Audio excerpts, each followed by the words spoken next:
After Hi-Fi Rush, it feels nice to be excited for a Microsoft game again. Still not gonna forgive you guys for Tango though, at least not without an explanation. Also, sorry if it sounds like I'm sick, that's because I am sick, so deal with it.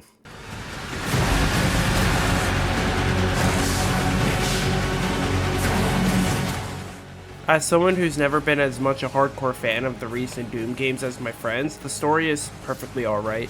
Having been fresh off the heels of the Doom Eternal replay, some of the terminology is still on my mind, but some of it is way too confusing for me to follow. But that doesn't really matter for me, because the story was never the sole reason I played these games. Instead, I'll bring some attention to the game's environments and character designs. I think they really nailed the medieval but also futuristic aesthetic they were going for, with the dragons having energized wings, the knights flying on shuttle pads, and the overall designs of the makers. I really fuck with the game's art style. I think based purely on aesthetic and design alone, the Dark Ages has the better levels over Eternal. I also especially love the design the Slayer has in this game. It's definitely my favorite Doom Slayer design. The only thing I'd say I don't like is the main villain's design. He looks like a Diablo character, but everything else is on point.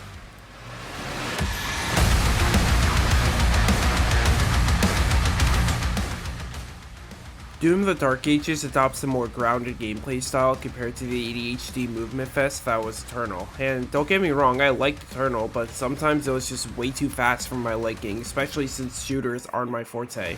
The flow of combat in the Dark Ages is just right for me, and even then you can change the speed to make it faster. And give whoever it was a good idea to add the parry mechanic a promotion. They absolutely cooked with the shield. First-person shooters are the last type of action game I'd expect to see parrying in, but they made it work so well. Being able to 100% Sekiro pretty much made me a god at parrying in any video game it's featured in, and this game is no different. In fact, I even lowered the parry window to intentionally challenge myself. Somehow, just in general, this game managed to appeal to me personally with an actual defensive mechanic and somewhat more grounded gameplay. I do have a couple of things I don't like though. Firstly is how it feels like it's not worth it to use any weapons that aren't the super and combat shotguns. I know some enemies have shields that can only be destroyed with the shredder and cutter, but if I can beat a mini-boss in about 15 seconds with the super shotgun on ultra violence mind, it's pointless to use anything else. Also, the combat shotgun helps to refill armor, so I'm more inclined to use that mainly as a survivability option.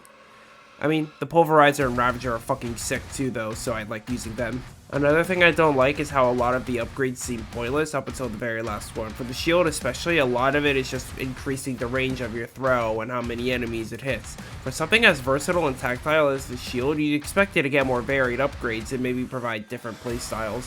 Like, imagine if you could turn the shield into something like God of War Ragnarok's Stonewall shield, which just tanks damage and then releases in an AoE explosion. It'd be great against mini-boss enemies especially.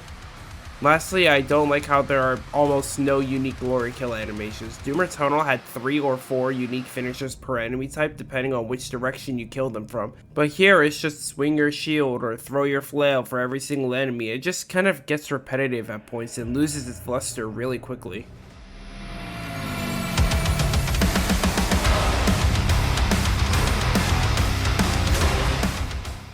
So far, the game has been amazing in terms of its performance. I've had no game-breaking bugs, incredibly quick loading times, high FPS, and no CPU overloading. Performance like this should really just be the bare minimum for AAA games nowadays. Devs and publishers out there need to take some notes from it. What I will say is though, I had the weirdest bug happen to me in Chapter 4. For the entirety of the chapter, there was no background music whatsoever. Which is funny because the soundtrack is like the main appeal of these games for some people. I only noticed it after starting a mini-boss fight that was very clearly supposed to have a theme song accompanying it. If you guys encounter this bug, just restart from the last checkpoint and it'll fix itself. Speaking of the soundtrack, it's time to discuss the elephant in the room. The truth is,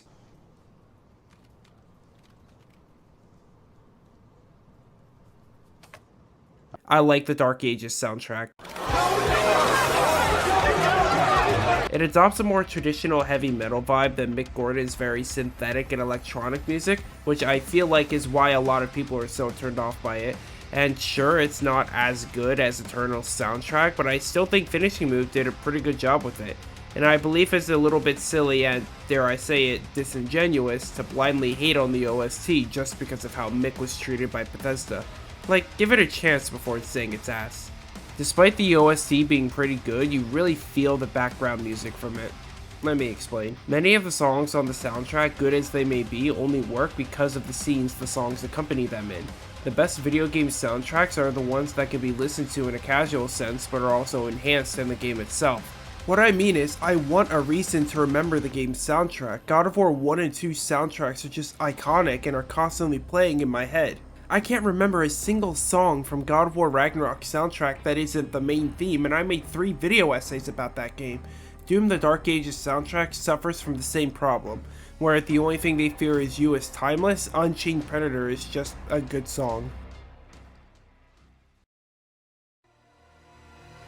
Doom the Dark Ages innovates on a series that's entirely built upon innovation. It brings a completely different playstyle to the table, but still manages to make it feel like the other rebooted Doom games.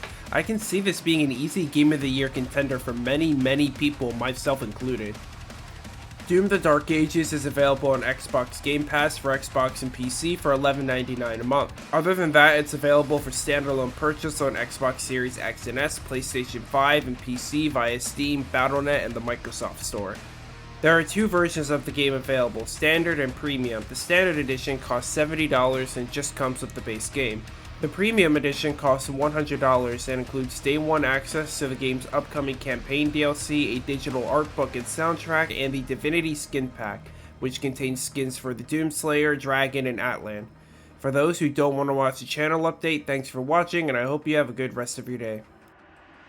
Before I hop off for real, I want to give everyone who watches my channel another update. This is mainly going over the stuff I posted on my community tab a while back, but is being regurgitated here for more clarity. For those not in the know-how, behind the scenes, I've been working on a massive project called An Extensive History of the Hack and Slash genre. This is a video that would shine a light on the retro hack and slash games that pioneered this genre, and then go over personal and popular recommendations. I started it in August of 2024 and was making steady progress, hoping to get the video out in March. However, 2 things caused me to lose a bunch of progress. The first is just seasonal depression and burnout that may or may not go away ever. The second is a lot more complicated, and it revolves around the game being used as B-roll right now. In January, shortly after Warframe 1999 released, all of a sudden, like 8 of my friends started playing the game constantly, with 1 or 2 new players on the way. This was super exciting for me because for 2.5 years I only got to play either by myself or with randoms. However, being the only veteran player these guys and gals had access to, they all came to me for guidance. It was a lot more stressful and time consuming than I'd like to admit. For about 4 months, I suddenly had a lot less free time. I had to spend every waking moment outside of work helping everyone with different things, whether it be the circuit or the Grendel farm or Belly of the Beast. Because of this, I had significantly less time to work on this video, and as such, a lot of the things I've said in the video slowly started becoming more and more outdated. So, I elected to make the video a 2-parter. Part 1 will solely focus on the pioneers of the genre like Devil May Cry, Ninja Gaiden, and God of War. Part 2 will be focused on recommendations like Katana Zero, Hi-Fi Rush, and Elden Ring. Now that my friends are, for the most part, at a point where they can comfortably play Warframe on their own, I can hopefully have some time to breathe and keep making part 1. It's going to require me to rewrite a couple of things, but it won't be a huge deal at all. Once I'm done with part 1, I'm going to take an extended break from YouTube so that I can focus on getting myself out of my seasonal depression. I'm shooting to have part 1 out by the end of June at the latest. Also, seeing Ted Nivison only recently upload a video he recorded 1.5 years ago, Sunday on Christmas Eve. Yeah. makes me feel a lot better about this decision. In terms of the other games I'm considering reviewing this year, here they are. Shinobi Art of Vengeance, Ninja Gaiden 4, Splitgate 2, and Tides of Annihilation.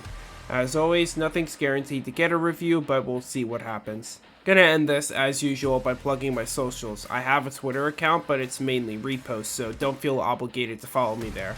Instead, check out my Instagram as I'm more active there. I also have a Blue Sky account, but I made it as a backup in case Twitter becomes literally unusable. That's all for now. Have a nice day.